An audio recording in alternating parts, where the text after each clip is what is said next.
माहौल भी बढ़ गई बाटे। इ पर्व और त्योहार, प्रतिनिधि सभा और प्रदेश सभा निर्वाचन। नमस्कार, स्वागत बा कार्यक्रम चुनावी बहस में। कार्यक्रम चुनावी बहस के साथ उपस्थित हो चुकल बानी कार्यक्रम प्रस्तोता मुकेश गदी।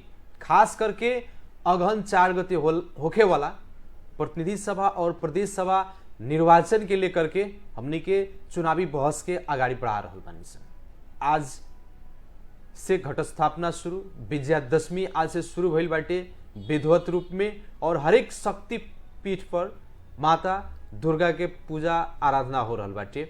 और सर्वप्रथम आज के कार्यक्रम के मार्फत से संपूर्ण दर्शक और श्रोता बिंद में विजयादशमी के शुभकामना बाटे। और खास करके विजयादशमी शुरू भइला के संग संगे अभी चुनावी माहौल भी बढ़ गई बाटे।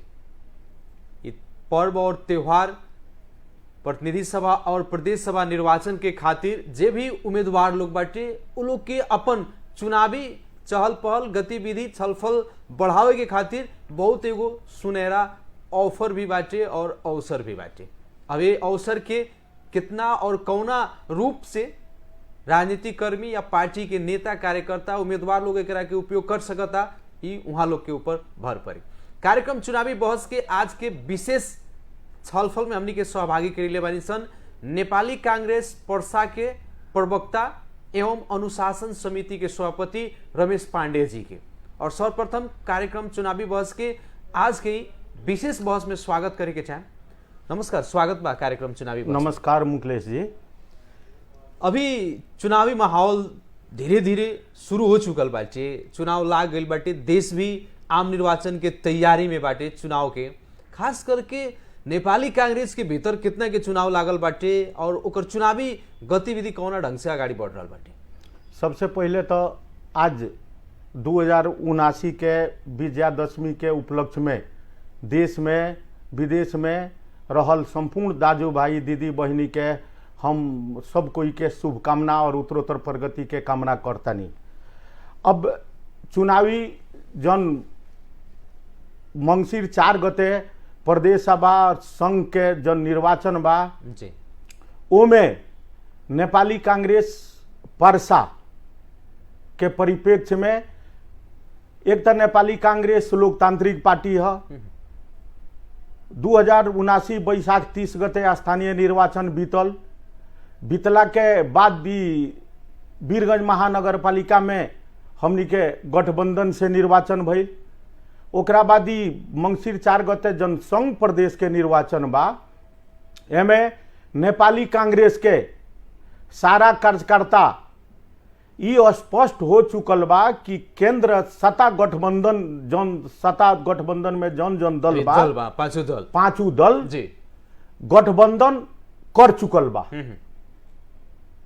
नीतिगत गठबंधन कर चुकल बा। तनका समायोजन करे में सीट बाढ़ फाड़ में तनका समस्या भइल बा। वही इंतजार के चलते जौन चुनावी सदगर्मी पकड़े के चाही उ चुनावी सदगर्मी में पक्के तनका कमी बा। सारा साथी इंतजार करता कि मंगसिर 4 गते खतरा का होखे अलावा पर्सा जिला में 4 गो प्रतिनिधि सभा निर्वाचन क्षेत्र के संसद के सीट बा और 8 गो प्रदेश सभा के सीट बा जी।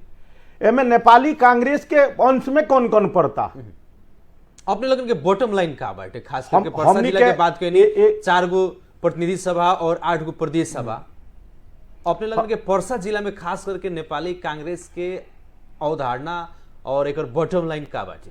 एगो तो कहा मुकेश जी, हम पार्टी के पर्सा जिला के प्रवक्ता हैं जी। हमनी के सोच का है गठबंधन होखो, केंद्र सरकार सत्ता गठबंधन पॉलिसी बना चुकल बा।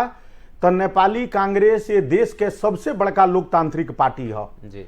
ये विधि विधान से चले वाला पार्टी है और ई दल में और नेपाली कांग्रेस में फर्क बा।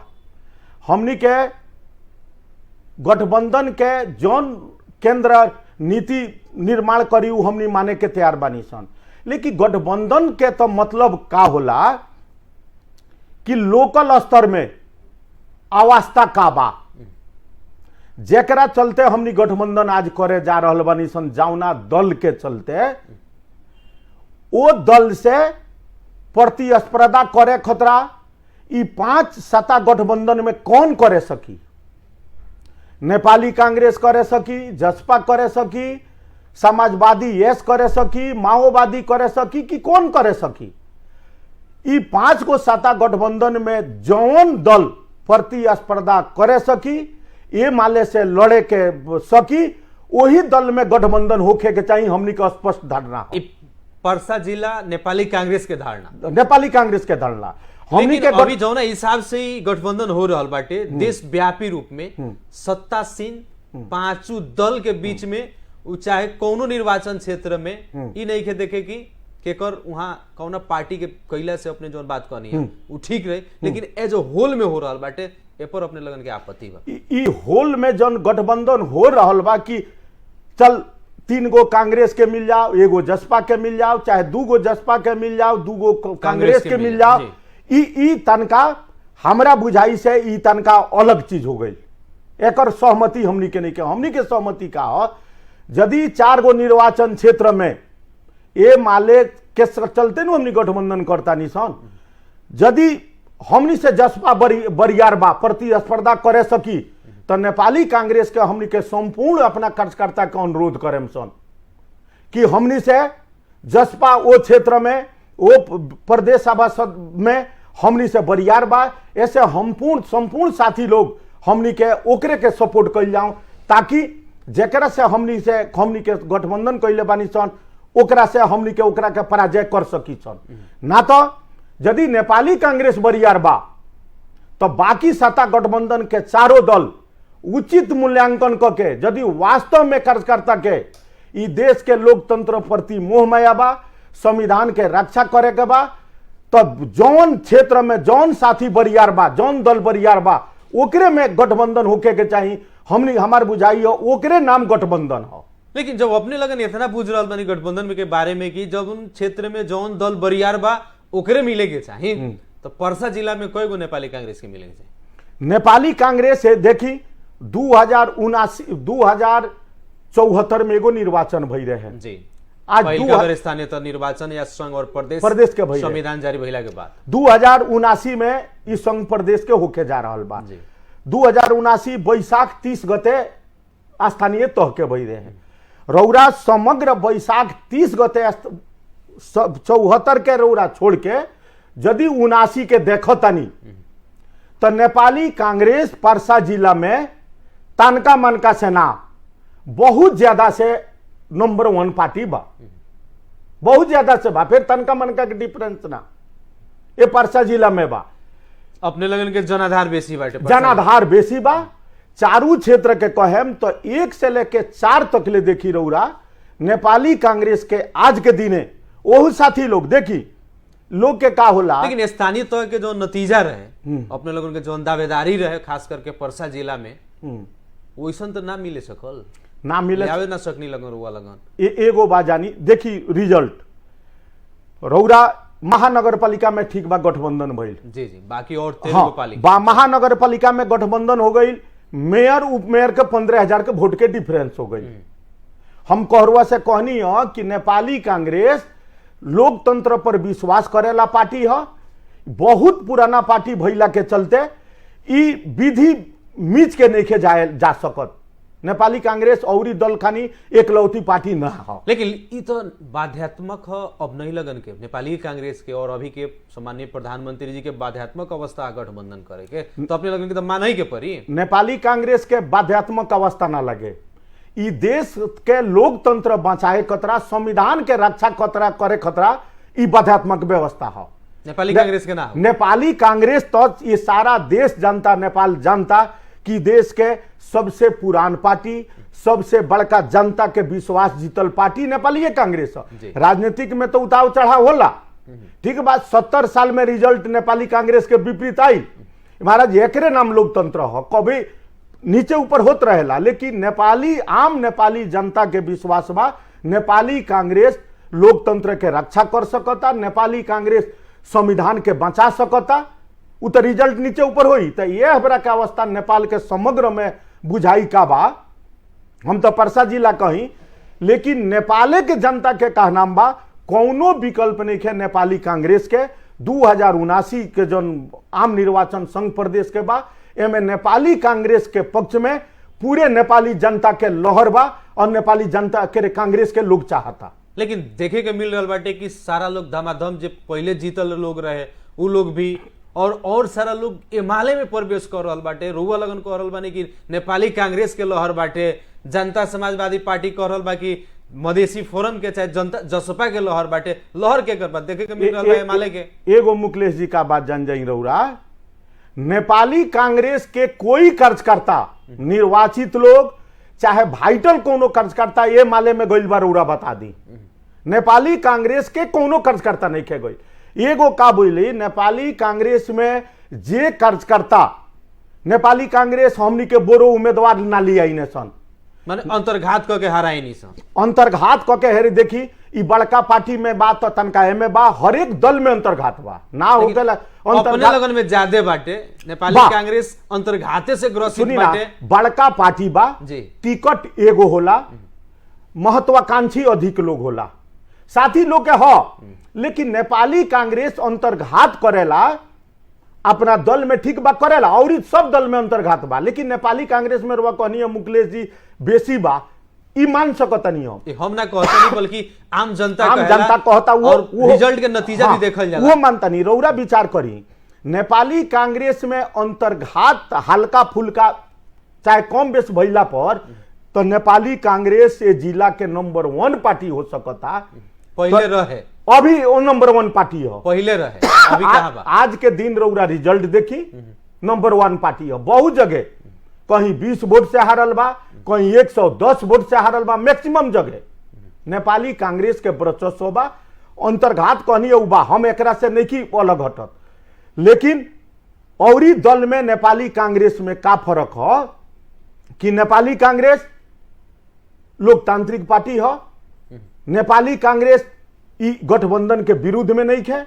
लेकिन हमनी के एक को सोचो गठबंधन होको, गठबंधन के हमनी स्वागत करता नहीं सन। लेकिन ई मत होको कि जेकरा चलते गठबंधन होता बियान बेनिफिट उठा ले, उहे उठा ले। और नेपाली कांग्रेस के कार्यकर्ता, आम कार्यकर्ता जे काम कैले बा, 2006 साल के ई पार्टी स्थापना हो, आज 79 साल तक ले नेपाली कांग्रेस नाम भइल। एकर नाम औरी दल खानी परिवर्तन नहीं हो सकत, एकर इतिहास बा। तो नेपाली कांग्रेस में रहल कार्यकर्ता यदि कोई छोड़ के जाता दूसरा दल में, ओकरा बहुत बड़ा पछतावा हुई। नेपाली कांग्रेस अब अपने लगन सीटें ना दे हम, टिकटें ना दे हम, समस्या क्या है मुकेश जी? कारण यह हो नेपाली कांग्रेस रउरा से कहबे कहनी एगो सीट बा, हम रउरा से केतर कहनी 4 गो संसद बा, 8 गो प्रदेश बा, सदस्य बा। और नेपाली कांग्रेस और दल में देखी उम्मीदवार बोलावल जाता। ए माले के देखी ना, ए माले के रउरा 1 से 4 तक ले उम्मीदवार के खाली नाम बता दी तो संसद के उम्मीदवार नहीं खे। काल के दिन है माओवादी से कौन राखल बा अपने लगन के तो नहीं के संसद उम्मीदवार के नाम, उम्मीदवारे नहीं खे। ए माले में काल के दिन है माओवादी में लड़ल लोग, दूसरा दल के लोग के बुलावल जाता, आओ सीट खाली बा तोहरा के टिकट देता, नहीं तो लोग प्रवेश करता। नेपाली सबसे ज्यादा लोहर परसा जिला में माला ही के हाँ, सुनी ना वही के चलते। और नेपाली कांग्रेस में देखी जितना लोग बा ओकरा लोग के एडजस्ट करे के रउरा 1 नंबर में देखी, हमनी के 1 नंबर क्षेत्र में नेपाली कांग्रेस के रुआ कहनी उम्मीदवार नहीं खे। 1 नंबर में देखी रउरा अनिल रुंगटा, अभी तक ले दावेदारी अजय द्विवेदी, 2 नंबर में अजय चौरसिया, राजेंद्र बहादुर आमात्य, 3 नंबर में सुरेंद्र चौधरी, 4 नंबर में रमेश रिजाल। रउरा औरी दल खानी देखी तो ए माले में चाहे जसपा में सत्ता गठबंधन दल में उम्मीदवारे नहीं थे। लेकिन एगो बात यहाँ आम ही चर्चा के विषय कथी बन रहा बा, अपने कहनी है कि 2006 साल के पार्टी है, शुरुए से जब भी आम निर्वाचन भइल बाटे, अपने लगन एक ही को चेहरा के आज तक कंटिन्यूटी देले बानी, दोसर चेहरा अपने लगन के पार्टी में नहीं है, दोसर नेता नहीं है। एगो बात जान जाई रउरा कहनी है कि दोसर चेहरा नहीं है, एक गो नेता के रिपीट करता नहीं। एगो बात का हम रुआ के बताए के चाहता नहीं, रुआ से पहले ही बार बार एक गो शब्द रिपीट ना करें। नेपाली कांग्रेस में एगो हैसन दल ह कि केंद्रीय सभापति के विरोध होला। ओपन मास में जहां बैठेला नेपाली कांग्रेस मास बेस पार्टी ह, केंद्रीय सभापति के विरोध होला। खुलेआम उ जिला सभापति होकस, प्रदेश सभापति होकस, केंद्र सभापति होकस, विरोध होला। लेकिन उ विरोध देखावटी होला कि जी ना, एक बात जान विरोध खतीरा होला। ओकरे पहचान है कि नेपाली कांग्रेस लोकतांत्रिक पार्टी ह, कोई के ना छोड़ी। और ई दल में देखी कौनो दल में पार्टी साहब एमाले के अध्यक्ष अभी वर्तमान अध्यक्ष केपी ओली बड़े, कोई कार्यकर्ता के नहीं के राजनीतिक हैसियत कि वो अपना अध्यक्ष के विरोध कर दे। उ सब पहले खानी राणा शासन के सब पार्टी हुआ सन, के तो अपना लोगन के पार्टी है। लेकिन वो बड़ा हमनी के पार्टी वो बड़ा क्या होता, राणा के विरुद्ध में लड़ल पार्टी हमनी के प्रजातंत्र ले आई अपने ही के पार्टी, हमरे पार्टी आज तक ले देश में। लेकिन जितना सुनी ना, जितना 2007 साल से रह के आज तक ले जितना परिवर्तन कई भइल बा नेपाल में, सबके नेतृत्व नेपाली कांग्रेस भइल बा। नेपाली कांग्रेस ग्रास रूट के कार्यकर्ता से जुटल पार्टी है। बाहर से आइल आंदोलन के उपज बाद में के आइल पार्टी नेपाली कांग्रेस ना लगे। ऐसे हमनी में ठीक बा, नेता लोग कहेला 1 से लेकर 4 तक ले नेता लोग कहेला कोई साथी इच्छुक होके उ फ्रंट पर आओ, के नेता छोड़े के तैयार नहीं के। आज के दिन युवा चेहरा नेपाली कांग्रेस में अप्रिय देखी ना, हमरा बुझाता 14 गो पालिका में लगभग 10 गो से अधिक सब युवा उम्मीदवार हमनी के आइल बाटे लोग। एगो पुराना चेहरा नहीं खेल, सब युवा उम्मीदवार लोग आइल बा। तो उ रौरा कहनी है उहे पुराना चेहरा तो नेपाली कांग्रेस में हइले नहीं खे। युवा संघ और प्रदेश में तो देखे के मिल रहल बाटे, संघ प्रदेश में मिल रहल बा। तो संघो प्रदेश में नेता लोग के का नाम बा राजनीतिक हो, साथी लोग ए साल स्थानीय में आयल। यदि कोई अगाड़ी आवता तो हमनी के नेपाली कांग्रेस के नेता लोग एकरा से बैक हट के युवा के अगाड़ी बढ़ाए के तैयार बा, लोग आयो के पड़ल। माने जे अगर युवा चाहता अपन दावेदारी देवे के चाहता, पार्टी ओकर कदर करी, ओकर कदर करी। अभी तक ले कदर कैले बा, बेनहु कदर करी जी। अब रहल बात जैसे गठबंधन प्रति तनका हमने के जाने के चाहे, खास करके मध्य प्रदेश में लेकर के नेपाली कांग्रेस के ही कारण से अभी तक गठबंधन के निचोड़ नहीं निकले सकत। काहे कि 13 दिन बाटे नॉमिनेशन के, अभी देश गठबंधन के आई चुनावी तालमेल में सीट बांटे फाट के झमेला में बाटे। एकदम सही। तो कब तक आसान करे में लगा? एगो बात जानी, ई आज 10 से लेके 16 तक ले समानुपाती के परिमार्जन करे के डेट बा। 16 तक ले आ कार्यकर्ता रौरा मध्य प्रदेश के वास्तव में कहीं तो सबसे बड़का समस्या मध्य प्रदेश के बा, सीट मार फाड़ के। कार्यकर्ता इंतजार में बा कि जल्दी हमार हर एक दल के, नेपाली कांग्रेस के ना, जल्दी नेता के चेहरा आओ हमनी के प्रचार प्रसार कइल जाओ। देखी मध्य प्रदेश में 32 गो सीट बा, सीट बढ़े तो 32 गो सीट खातिर इतना राशा कसी चल, इतना राशा कसी बा। तो यह सवाल का होइल, सत्ता गठबंधन के लोग जे दल बा हमनी में, नेपाली कांग्रेस, जसपा, माओवादी, समाजवादी, एस के 4 गो दल के यहाँ बाटे राशा कसी। तो हमनी के तर्का है, यदि वास्तव में हम रौरा से पहलहू कहनी है, मध्य प्रदेश में 32 गो प्रतिनिधि सभा क्षेत्र बा, 32 गो में वास्तव में मूल्यांकन रौरा करी कि नेपाली कांग्रेस के पोजीशन का बा, जसपा के पोजीशन का बा, माओवादी के पोजीशन का बा और एस के पोजीशन का बा। पोजीशन देख के रौरा गठबंधन करी। नेपाली कांग्रेस उससे कतई एक डेग पीछे नहीं के जा सकत, हमनी तैयार बनी सर। जैसे ना भइल तब हाँ, लेकिन सवाल का बा जानबूझ के रौरा नेपाली कांग्रेस रौरा देखो तानी कि खाली हम इतना दिन से लागल बानी, हमरा टिकट के सोच बा, हमरा लड़े के बा, ओइसन सोच में गइल बहुत बड़ा एक्सीडेंट हुई। तनका मन के जावना के डर, जकरा डर से विगत के चुनाव के नतीजा अगर देखल जाए तो वो नतीजा के तो भी आधार माने के पड़ी, ओकरा के आधार माने में लगन एकदम आधार हम नहीं माने तैयार मानी सन। अजय देखिए आधारे कहनी हो, रौरा विचार करी कैसन अनुशासित पार्टी आ संस्कारी पार्टी नेपाली कांग्रेस बा। महानगर पालिका में हमनी गठबंधन कैनी सन, जसपा के मेयर पड़ल, हमनी के उप मेयर पड़ल जी।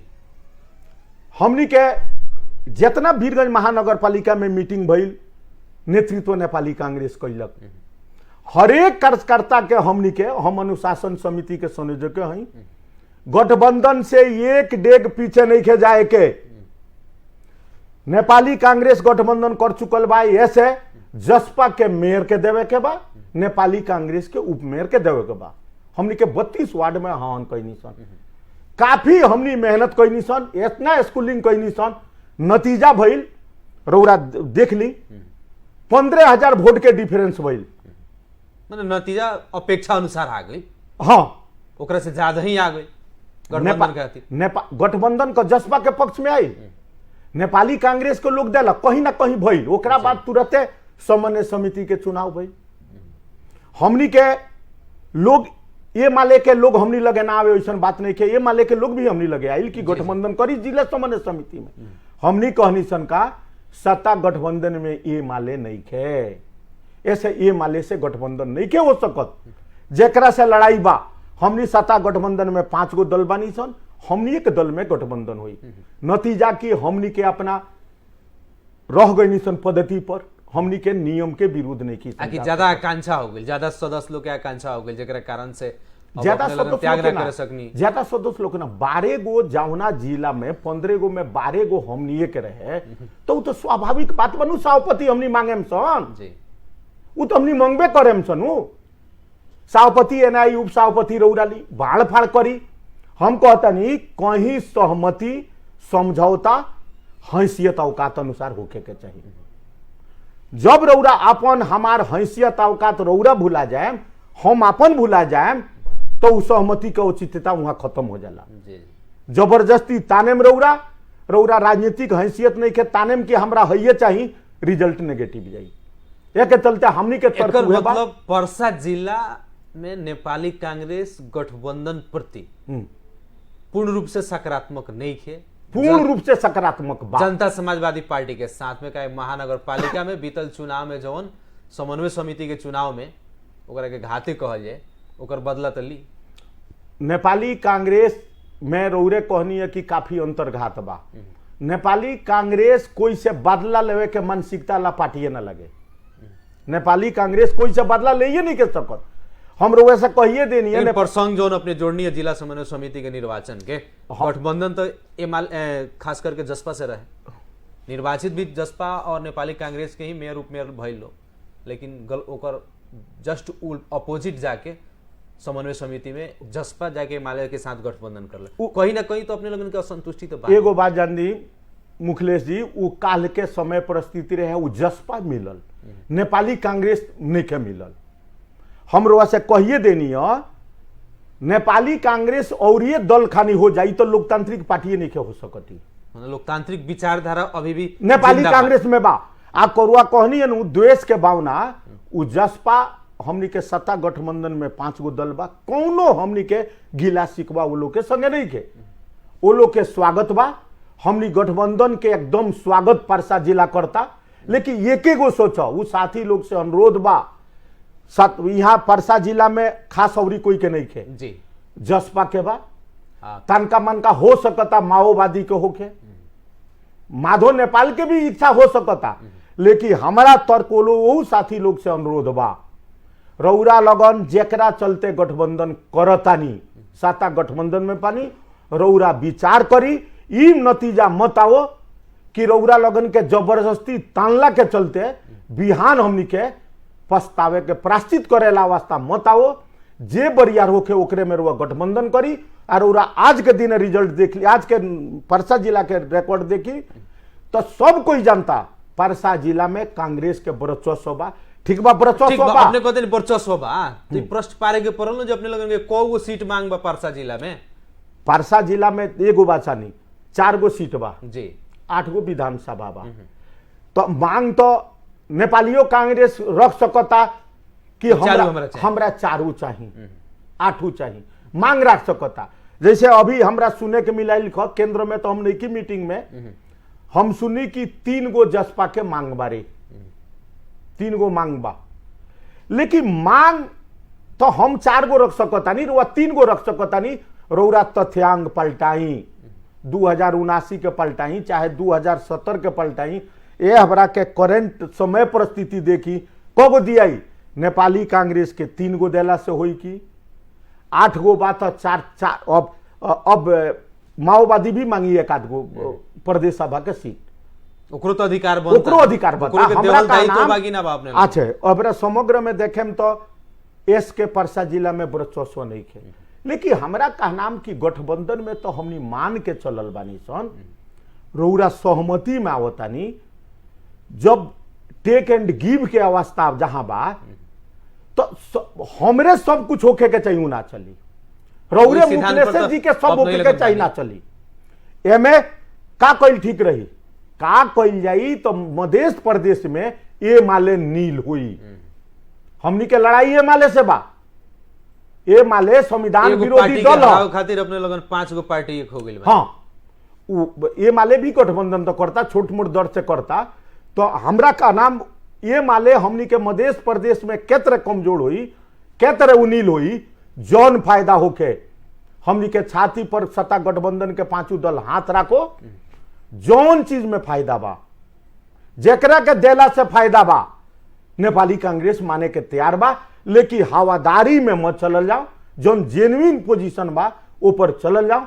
परसा जिला में नेपाली कांग्रेस के कोगो देला से फायदा पर रुआ से कहिए देनी, सत्ता गठबंधन के और उम्मीदवार के चेहरा देखी ना, रउरा 1 नंबर में प्रदीप यादव के नाम आइल बा, ठीक बा, जीतल होंगन, अभी वर्तमान वन मंत्री बाड़े, 2 नंबर के देखी, 3 नंबर देखी, 4 नंबर देखी, उम्मीदवार हईले नहीं खे, आ हमरा मिले के चाहिए बतावत का नाम तो सिफारिश भइले बाटे, उम्मीदवार बढ़ले बालो, हम कहता नहीं तो वैसन तो हमनी में 100 गो उम्मीदवार हो जाई नु।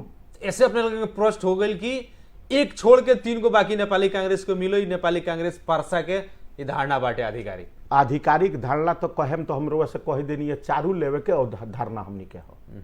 रउरा देखेम तो 1 नंबर क्षेत्र में ठीक बा, वन मंत्री प्रदीप जी बाड़े, एमे कोनो दू मत नहीं खे, डिजिटल संसद होन, हमनी के तो सत्ता गठबंधन में बाड़े, सत्ता गठबंधन के मतलब है हमनी के भाईचारा संबंध हो गई, हमनी के भाई हई सन, तो भाई हई सन तो अंशो लगाए के बाद तो देख के अंश लगावल जाओ ना। हम कहता नहीं परसा जिला में यदि चारू कांग्रेस के देला से जीत जाता तो रउरा मूल्यांकन करी, चारू कांग्रेस के दी, रउरे यदि चारू जीते के तैयार बनी तो हम छोड़े के तैयार बनी, तो फिर गठबंधन कइला के अर्थ का हो गए? चारू जब नेपाली कांग्रेस एगो का मुखलेश जी का करी, मुखलेश जी एगो बात जानी, गठबंधन के मतलब का होला हमरा बुझाई में, उम्मीदवार देख के भी होला। मुखलेश जी के वोट अपना जगह पर बा, मुखलेश जी के सारा लोग वोट दे दी, लेकिन मुखलेश जी कहियन कि रमेश पांडे के वोट दे दी, रमेश पांडे में क्वालिटी नहीं है, तो मुखलेश जी के कहल हो सकता 50% 60% लोग कहल करी, कुछ लोग नाहियो मान सकता, कुछ लोग नाहियो मान सकता, लेकिन वह उम्मीदवार के चेहरा रही, संसद कहेला, पार्लियामेंट मेंबर कहेला बहुत बड़ा चीज हो। हमरो से केतर कहनी हो, आजकल तो हैसन लोकतंत्र हो गई कि सारा लोग चाहता हम बन जाई, लेकिन राजनीतिक हैसियत हमार संसद में जाए लायक जी, हम कुछ अपन विचारधारा राखी, वैसन लोग के बाकी ना, यदि वैसन सोच के बाद तो मुखलेश जी कहियन कि रमेश पांडे के दी तो सारा लोग तैयार हो जाए। लेकिन जनता तो परिवर्तन के पक्ष में बाटे, बीतल चुनाव के नतीजा भी अगर देखल जाए, पुराना फेस लोग धीरे धीरे पलायन हो रहा बाटे, 5 बरस में काया पलट हो गई, लेकिन आज भी अपने लगन पुराने चेहरा ढोता नहीं, तो कहीं ना कहीं तो शंका तो उपशंका बाटे, आर्जित हो गई बाटे वो लोग चेहरा से जनता। मुखलेश जी एक बात जान जाई, रउरा से हम पहले ही कह देनी हो, नेपाली कांग्रेस आह्वान कैले बा, नेपाली कांग्रेस काठमांडू में बैठ के मुखलेश जी के टिकट दे दी कहे वाला पार्टी ना लगे। नेपाल एगो बात जान जाई, सिस्टम के बात करता नहीं, नेपाली कांग्रेस में कहा प्रदेश के सभा सदस्य के सिफारिश प्रदेश से आयल, प्रदेश क्षेत्र में देलक, क्षेत्र जिला में देलक, हमनी के खुला का कैले रहनी सन, प्रदेश जेकर सिफारिश छोड़ देले बा उ निवेदन देव क्षेत्र में दे सकता, चाहे जिला में दे सकता, जिलो छोड़ क्षेत्र छोड़ देले बा उ जिला में दे सकता, जितना लोग के नाम आई उतना हमनी के सिफारिश सहित भेज दे हम सन। तो पुराना चेहरा से रउरा कहनी लोग खोज कहता कि पुराने चेहरा बा, तो नेपाली कांग्रेस तो आह्वान कैलक, परसा जिला नेपाली कांग्रेस जितना निवेदन पड़ल उतना हमनी के फॉरवर्ड कर देनी सन। माने अपने लगन के ई ठानिए लेले बानी कि बाबा से वोट दिवैले बानी, बाबुओ से दिवैले बानी, अब नातिए पोता से दिवाएम लग। नातिए पोता चाही कि ना, हमार राजनीतिक संरक्षक ओकरा से कहिए देनी है। नेपाली कांग्रेस जैसे स्थानीय तो हमें मैक्सिमम युवा आइल बा, जी जी, मैक्सिमम युवा आइल बा। युवा साथी लोग आएला 5 वर्ष के बाद, अब चाही ऊपर हमरा को नहीं है, मैं रोक नहीं खे रौरा ओ लायक बा ओकरा के आगाड़ी बढ़ावल जाए। बस नेपाली कांग्रेस जे प्रदेश में आए के चाहता, प्रदेश सभा सदस्य में, संसद में आए के चाहता, नेपाली कांग्रेस खुला कर दिला बा। जे साथी आओ ओकरा के बड़ाई नेपाली हमरो से कहिए देनी है। और ई दल खानी मुकेश जी के टिकट पास सिफारिश लेके और गई। दल में अपने लगन में फर्क कथी बाटे कि और दल चुनाव के नॉमिनेशन से 10 दिन 15 दिन पहले ही अनाउंस कर देवेला, लेकिन रउआ लगन बिहान बा नॉमिनेशन त आजू रात बस रौरा वही अपने लगन के डोर बा कि पहले फ्लेक्स कर देता नहीं सन तो आकांक्षी सबसे ज्यादा नेपाली कांग्रेस में बा, दूसरा और चल गए तो हमनी के पता ना रौरा मुकेश जी सही बात कहनी। और ही जगह के रौरा से हम पहले ही कहनी है कि नेपाली कांग्रेस में वार्ड सभापति से लेके वार्ड सभापति, गांवपालिका सभापति, प्रदेश सभापति, क्षेत्रीय, जिला, प्रदेश, केंद्र बा, जी जी, एक दूसरा के विरोध होत रहेला, काफी विरोध होला। हमनी जहां मीटिंग में बैठी ने सन फ्लोर ओपन कर दल जाला, जेकरा बोले के बा उ बोलो। लेकिन औरी दल में का बा, मुकेश जी अध्यक्ष होंगन पार्टी के, तो बोलेम तो उ का कहियन, उनका निमन लगी कि ना। मुकेश जी कह दियन रमेश पांडे की टिकट पास तो पास, लेकिन नेपाली कांग्रेस उ जिला सभापति, क्षेत्रीय सभापति, प्रदेश सभापति, केंद्रीय सभापति कहला पर टिकट पास ना होला। उ जब तकले रौरा संसदीय वोट पास ना करी तले उ टिकट पास नहीं खे हो सकत। तो एक चलते जेकरा लगो उम्मीदवारे नहीं खे, एक एगो उम्मीदवार बा, उ तो अभिनय बहुत दल घोषणा कर देले बा। अभिनय जैसे हम ही ना तो चार के सकारात्मक एगो चुन नहीं मुकेश से अगर देखा जाए तो सही बात बाटे, वो अपन उम्मीदवार घोषणा कर दिलक, ओकरा तो समय मिल गइल जनता में जाएगा। मुकेश जी जनता में जाए अपने लगन अपना संगठन के मने कहीं ना कहीं घमंड तो बानो, नेपाली कांग्रेस के बहुत बड़ा संगठन बाटे, पुरान लोकतांत्रिक पार्टी हो गए, ई तो एगो कांग्रेस के भीतर हम रहेला। मुकेश जी पुरान पार्टी तो हो जी, एकर संगठन तो काफी बा, हाँ। टोल टोल में एकर संगठन बा। वार्ड के हम बात कहनी है, एगो वार्ड में 4 गो टोल बा, ओहू जन संगठन बा। तो व्यक्ति चुनाव आजकल लोकतंत्र में नहीं खेल सकत। लोकतंत्र में व्यक्ति चुनाव ना लड़ी, संगठन सबसे बड़का चीज है। चुनाव लड़ेला संगठन, एक आदमी एगो चाना भाड़ा ना फोड़ी। तो वो हिसाब से जेकरा लगे उम्मीदवारे नहीं खे, एगो उम्मीदवार बा, उ तो आजे घोषणा कर दी। हम ही रुआ से कहते कहनी है, हम ही 4 में 2 गो बा, हमारे 4 नंबर क्षेत्र के ख में घर है जी, इच्छा तो हो। जिंदगी यही में चल गई राजनीतिक में, ना कोनो बिजनेस बा, ना व्यापार बा, कुछ नहीं खे। एक ही गो काम हो, जनता के हमनी का बुझी ने, हम का बुझी ने, जनता हमार मालिक, हम जनता के सेवक हैं। शुरू से जनता के संगे जुटल हैं। इच्छा हो कि नेपाली कांग्रेस के 4 के ख में प्रदेश सभा के उम्मीदवार हमहू रनी हो, इच्छा हो, अभी बानी। लेकिन सत्ता गठबंधन के चलते दाब के रखे पड़ गए। यदि गठबंधने के मिलता तो रमेश पांडे के कहीं ना कहीं अपन चित बुझाएगा पड़ी। आ ईमानदारी पूर्वक सत्ता गठबंधन में जसपा के मिले, माओवादी के मिले, एस के मिले, जेकरा मिली ओकरा के साथ देवे के पड़ी। एक चलते हमनी के तरह उम्मीदवारी घोषणा कर दी अपना क्षेत्र में जाके, हम प्रदेश के उम्मीदवार हो गई नी, हमरा के टिकट दिया लगन, और दल प्रचार करता, लेकिन नेपाली कांग्रेस प्रचार हरियर का झंडा तो मिल गइल बा, ओकरा सिग्नल मिल गइल बाटे, उ खुलम खुला बाटे। लेकिन अपने लगन में तो राणा शासन बंद कर देनी, ओकरा में लगामे नहीं के, लोकतंत्र ना लिया, ओकरा में लगामे नहीं के, वो अपन बयान मिली कि ना मिली उ नहीं के जानो, लेकिन अपन वोट मांगता। लेकिन नेपाली कांग्रेस के नेता लोग उ रौरा जाके देखी, 1 नंबर होके, 2 नंबर होके, 3 नंबर, 4 नंबर क्षेत्र रौरा पता लगा ली, बहुत चारू क्षेत्र में लोग घूम के अपन वोट मांगल शुरू कर दिले और दल। लेकिन नेपाली कांग्रेस 4 गो प्रतिनिधि सभा, 8 गो प्रदेश सभा में कहीं कोई नेता जाके नहीं के कहले कि नेपाली कांग्रेस के हमरा टिकट मिल गई, गाछी छाप में वोट दिए लगन।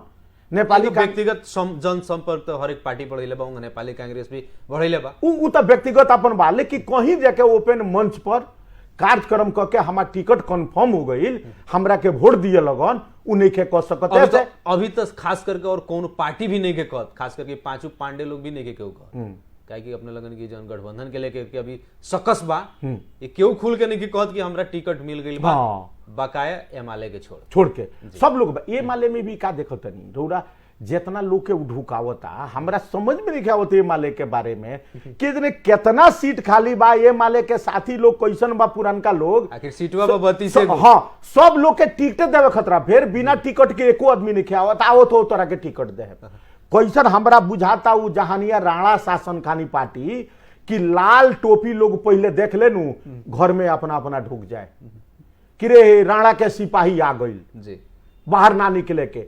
हमरा बुझाता वही में ये माले लोकतांत्रिक पार्टी ना लगे, यदि लोकतांत्रिक पार्टी हो गई रहित जितना लोग प्रवेश करता है, हमरा बुझाता एक आदमी नहीं खे कि बिना स्वार्थ के ना हो, हर एक आदमी के संग जुटल बा, तू आवो हमरा तोहरा के गांव पालिका। लेकिन आवेला चुनाव के बाद नंबर 1 पार्टी एमएलए ही बने वाला बाटे, सरकार भी ओकरे बनी, केपीएल का नाम बाटे। लेकिन मुखलेश जी एगो बात जान जाए, वो दल में इतना बड़का एक्सीडेंट हुई, एक तो उ 3 पार्ट में जाके यही तरह कमजोर हो गई, ओकरा लगे सीटों खाली बा।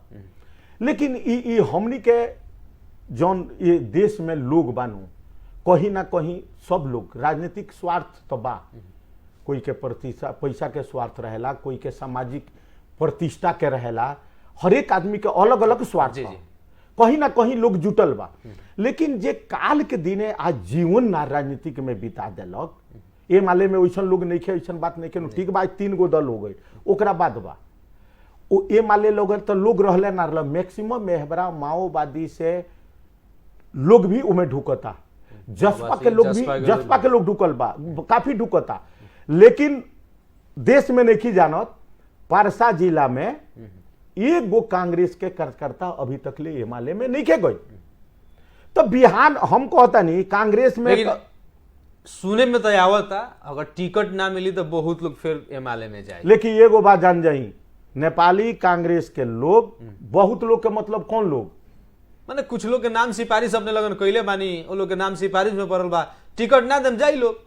अच्छा एगो बात जान जाई, जेकर नेपाली कांग्रेस में टिकट खतरा सिफारिश तो भइल बनू, हम पहले ही कहनी है, परसा जिला में जितना निवेदन पड़ल उम्मीदवारी के उतना हमनी टिकट सिफारिश करी सन।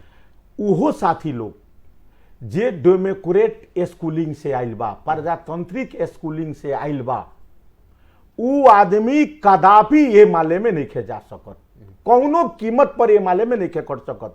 रौरा पहले ही कहनी हो ना, जे राजनीति में नेपाली कांग्रेस से शुरुए से लागल व्यक्ति अगर ओकरा बार बार मौका ना मिले तो का कर सकता है? उ साथी बुझता ये जिला में इतना बड़ा जनसंख्या बा, नेपाली कांग्रेस के हमनी के एगो जिला कार्य समिति के मीटिंग करी ने सन तो हमनी के हॉल फुल हो जाला। टिकट को गोबा संसद मिला के, प्रदेश सभा मिला के जम्मा 12 आदमी नेपाली कांग्रेस के मीटिंग में आ जाला, 200 400 500 लोग। वो साथी बुझता कि 8 गो पर खुले आज हो जाता, गठबंधन खारिज हो जाता, हटियो जाता कौन कदम कदापि, तो 12 गो सीट हुई, 12 गो सीट हुई। तो वो साथी तो नेपाली कांग्रेस से कहबे कैनी है जे प्रजातांत्रिक स्कूलिंग से आइल बा, वो बुझता कि 8 गो विधायक आ 4 गो संसद बा, हमनी के सब कोई के कहा मिली। हाँ क्षणिक तो चीज दुखी हम कहता नहीं, देखे के तो पड़ल पार्टी ओकर लगानी देखो, एकदम सक्रियता देखे के पड़ल।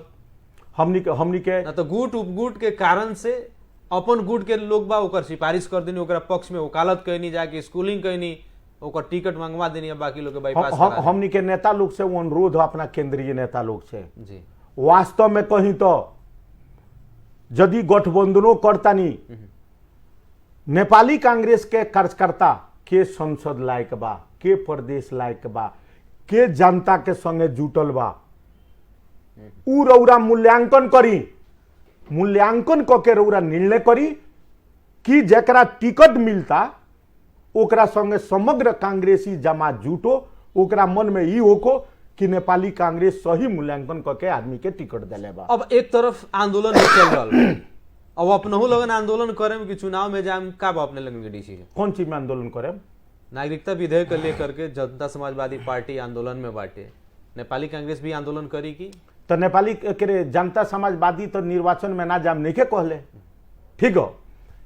हम कहता नहीं कि रौरा प्रसंग उठा देनी, नागरिकता विधेयक ई दूसर का टर्म हो, प्रतिनिधि सभा राष्ट्रीय सभा से पास भइल चीज।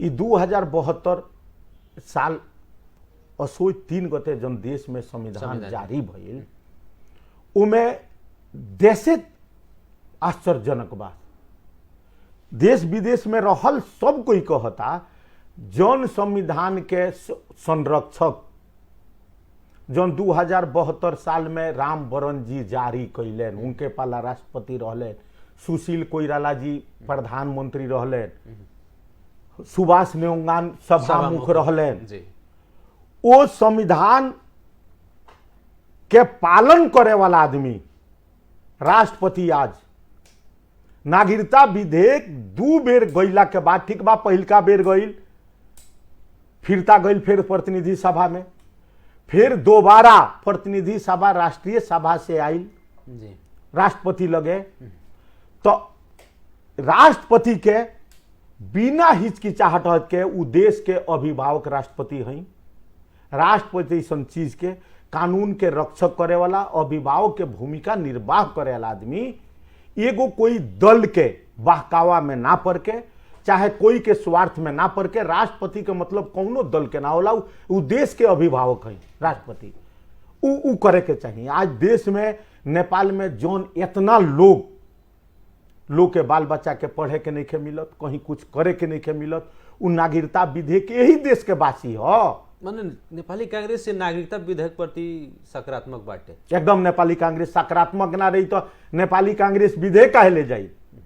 ई साता गठबंधन सब कोई सकारात्मक बा, नेगेटिव कोई नहीं है। सही मन से सही विचार से लियावल गई, एकदम सही विचार सही मन से ना लियाव रही। लेकिन तो राष्ट्रपति जी के प्रमाणीकरण ना करे के आवश्यकता, चाहे वहां ना करे के काहे सोचनी?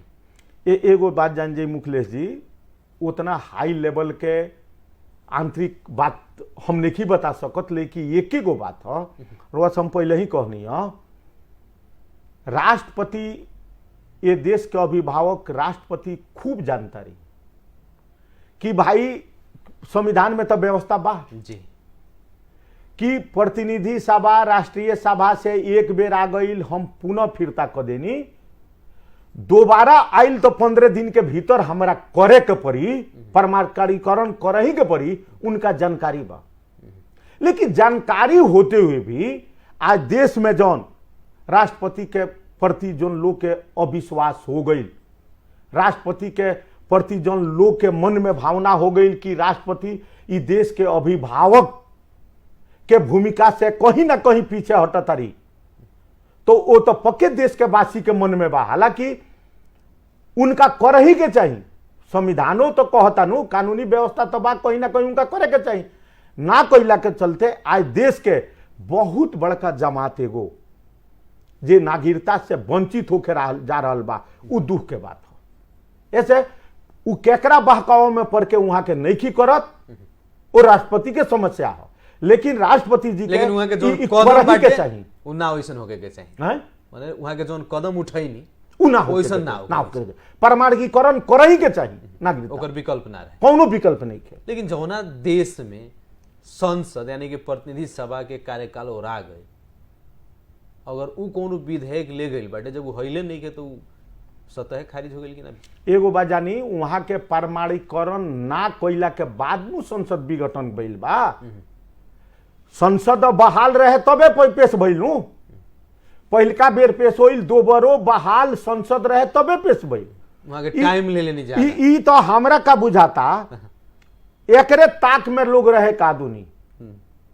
आज संसद बहाल रही, संसद पुनर्जीवित रही, तो शायद ये अवस्था ना भई रही थी, देश में कुछ और अवस्था है। लेकिन सारा लोग जानता कि संसद विघटन हो गई, अप्रमाणीकरण ना हुई तो संसदे नहीं के राष्ट्रपति के प्रति कौन कदम चल सकता, कोनो कदम तो नहीं के चल सकत। तो वो के चलते हमरा बुझाता वो लोग टारगेट में रहो कि लामरावत चलल जाओ, अंतिम दिने चल के प्रमाणीकरण ना कल जाए, ई सोचा। लेकिन समग्र देश के हक में, ई नेपाली जनता के हक में वो अच्छा चीज ना लगे। लोग संविधान के पालन हरता जे संरक्षक बा उहे कानून ना मानी, उहे संविधान ना मानी तो आम नेपाली जनता के का हाल हुई। का कहे के चाहे आम जनता से आपने कौन पक्ष में? ये पक्ष में नागरिकता विधेयक और आवेला चुनाव के संदर्भ में एक एगो हम आम जनता के पक्ष में हम एगो पर्सा जिला नेपाली कांग्रेस के प्रवक्ता के हिसाब से का कहे। ई देखी ई मंगसिर 4 गते जन संघ प्रदेश के निर्वाचन बा, रौरा कोई के बहकावा में मत पड़ी। रौरा समझी ई 5 बरस के बाद ई आवेला चीज है। रौरा हाथ में ई मत अवस्था हो कि 5 बरस फिर पछताए के पड़ो। 5 बरस रौरा 74 से लेके 79 तक ले 5 बरस के बीच में कौन दल का काम करवाई कैलक, जनता के पक्ष में का कैलक, उ रौरा मूल्यांकन करी। मूल्यांकन करके 2079 में अपन प्रतिनिधित्व करे लायक के बा, रौरा कोई के बहकावा में मत पड़ी।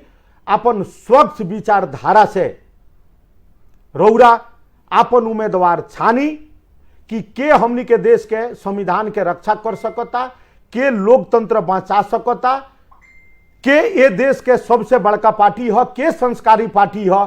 रौरा ओकरा के रौरा सिलेक्शन करी ताकि हाथ में बैलेट पेपर रौरा मिली। 1 मिनट के समय है। रौरा जब बैलेट पेपर में चिन्ह लगा दे हम, रौरा पछता के फिरता नहीं कर सकत। एक चलते रौरा समग्र में रौरा सोच समझ के अपन प्रतिनिधित्व तो चुनी कि हमनी के भावी संतति के अभी खतरा के ई ठीक बा, ओकरे के रौरा मत अपन दे हम। कोई के बहकावा में पड़ला के जरूरी नहीं है। और नागरिकता विधेयक में जौन आज के दिन नागरिकता विधेयक जन फिरता भइल, राष्ट्रपति जी प्रमाणीकरण ना कैनी, ओकरा बारे में समग्र नेपाली जनता एगो विश्वस्त रहो कि नागरिकता तो होई, प्रमाणीकरण आज ना भइल वही जौन कितना दिन लग जाए। अभी तो प्रमाणीकरण होके के कोनो आधारे नहीं, अभी तो सर्वोच्च में अदालत में मुद्दा चलता जी। जौन एजेंडा के बारे में हमरा एगो बात समझ में तनका नहीं खे आवत।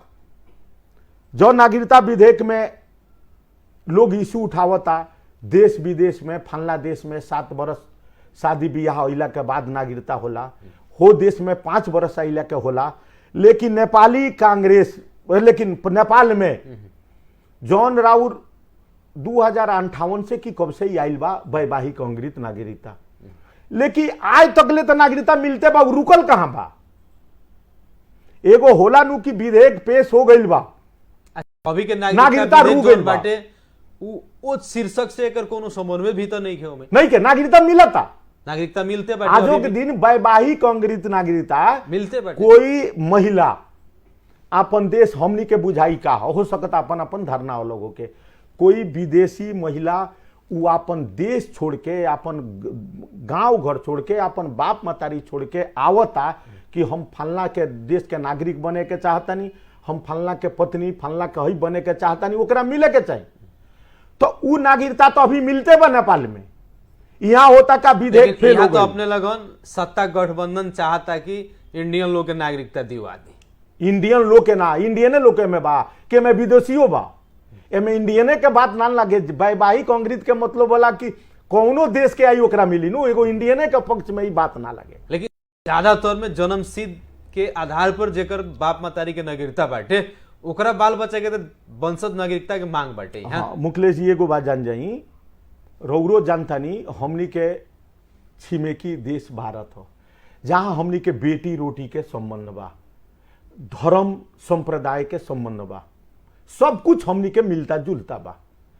तो शादी संबंध तो मैक्सिमम भारत ही नेपाल के संबंध बेटी रोटी के बैला के चलते वहां के बा, उ नागरिकता जारी बा। हाँ, रौरा एगो बात कहनी है, जौन जेकर मातारी के नागरिकता बा, वैवाहिक नागरिकता आज मिलते बाटे। अभी तो रोके नहीं के विधेयक नु पेश भइल बा, पर राष्ट्रपति प्रमाणीकरण की कोई ले कोनो ओकर संबंध में लिखलो नहीं के उल्लेख नहीं के चलते ई नागरिकता के बेसी चिंता है जी। जौन लोग के आज पढ़े के बाल बच्चा के अपने देश में अनागरिक के रूप अनागरिक रूप में बा, विदेश जाए के नहीं के मिलत, ओकर कोनो भी सेवा सुविधा उपयोग नहीं के होत। ओकर सबसे पहले का जरूरी बा तनिक अपना देश ए महाराज नागरिक बा तो देश बा, राज्य के जनता सुखी ना रही तो वह शासन केकरा पर करे।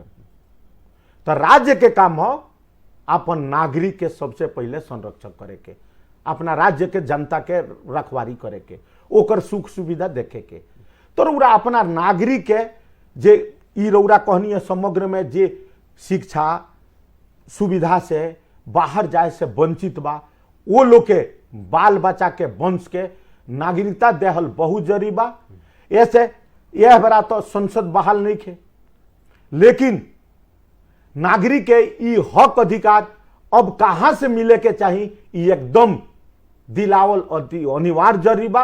आ एकरा खतरा नेपाली कांग्रेस के पहल ना रही तो नेपाली कांग्रेस तो विधेयक ले आई, उतना कैलक। तो नेपाली कांग्रेस चाहता ई विदेशी महिला बियाह क के आयल, शादी संबंध क के आयल बा वो करो। ये देश में बैठल जरा बाप मतारी के जन्म सिद्ध नागरिकता बा ओकरा वंशज मिलो, ओकरा शिक्षा हासिल होको, ओकरा संपूर्ण देश से पाएला सुविधा सेवा सुविधा प्राप्त होको। ई नेपाली कांग्रेस ई मिलो कह के नेपाली कांग्रेस चाहता, आई मिलही के चाहिए देर सवेर नेपाली कांग्रेस ही दिलेबे करी अधिकार। ऐसे नेपाली कांग्रेस देश के पार्टी है, सबसे बड़का लोकतांत्रिक पार्टी है, जनता के बीच में रहेला पार्टी है। ऐसे नेपाली कांग्रेस देव अधिकार दिए करी, जनता के विश्वास बा। अब तो कहिया ले मिली ई मुकेश जी पूछत रहे तो दिन तो तोके का हमरा अधिकार नहीं। सवाल ना है 5-10 लाख जनता के है जे है बेरा अपने देश में नागरिकता विहीन बाटे, लेकिन वो 5-10 लाख जनता के विश्वास बा कि नेपाली कांग्रेस ई जितना नागरिकता संबंधी समस्या बा हमनी के दिलाई, देर सवेर हो सकता, लेकिन जब अधिकार दिलाई नेपाली कांग्रेस जिताई ई 10 लाख। बहुत बहुत धन्यवाद चुनावी बहस के आज के बहस के खातिर अपन समय देनी, एकरा ला अपने के बहुत बहुत धन्यवाद। धन्यवाद मुकेश जी, रौरा हमरा के ई समग्र आज अपना रेडियो स्टेशन में बोला के ई हमार जनता के समक्ष जन प्रसारण कैनी, ओकरा खतरा हम नेपाली कांग्रेस पर्सा के जिला कार्य समिति पर्सा के तरफ से अपना व्यक्तिगत प्रवक्ता के हिसाब से रौरा के सुनैनी, ओकरा खतरा धन्यवाद। जी आदरणीय जन समुदाय, कार्यक्रम चुनावी बहस के आज के विशेष छलफल खास करके अगहन 4 गते होके वाला प्रतिनिधि सभा और प्रदेश सभा निर्वाचन के तैयारी में अभी हरेक दल अपन राजनीतिक हिसाब से आगाड़ी बढ़ चुकल बाटे, तैयारी कर रहा बाटे। लेकिन गठबंधन के निर्णय जल्दी ना अला के कारण से चुनावी सरगर्मी जौन उठे के चाहिए उ नहीं के। अभी पर्व त्योहार भी शुरू हो चुकल बाटे, पार्टी के जे भी आकांक्षी उम्मीदवार लोग बाटे वो लोग के खातिर एगो बहुत बड़ा अवसर भी बाटे। और जब तक गठबंधन से फाइनल डिसीजन नहीं खियावत 165 गो सीट के खातिर, तब तक चुनाव लागे वाला नहीं खे। तो ऐसे जल्द से जल्द 165 गो सीट में हर पार्टी जो अभी सत्ता गठबंधन के भीतर बाटे, जल्द से जल्द एक माने छलफलों को निष्कर्ष में पहुंचो, ये हमने के शुभकामना देवे के चाहम सन। और कार्यक्रम चुनावी बहस के आज के छलफल सुननी, एक अपने लोग के भी बहुत बहुत धन्यवाद देते हुए कार्यक्रम चुनावी बहस के आज के विशेष